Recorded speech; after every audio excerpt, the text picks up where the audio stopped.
నేడు నేడు నేడు నీవు చూచుచున్న ఐగుప్తీల నీకు చూడవు అంతే. ఆ పక్వ దశకు వచ్చిన దాకా వెయిట్ చేస్తాడు.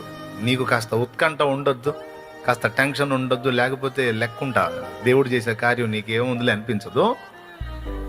అందుకే కొద్దిగా ఉత్కంఠ ఉంటుంది అన్నమాట. అంతా వచ్చి మీద పడ్డట్టే టెన్షన్ వద్దాడా అన్నా, అయిపోయింది అయిపోయింది అయిపోయింది, ఏం చేయాలి ఏం చేయాలి ఏం చేయాలి, ఏమీ కాదంటాడు దేవుడు.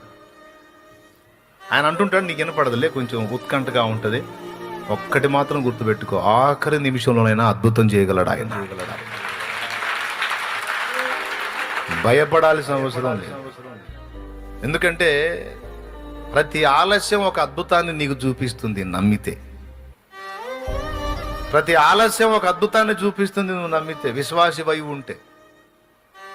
ఊరకనే నిలుచుండి చూడు దేవుడు చేసే కార్యం అని.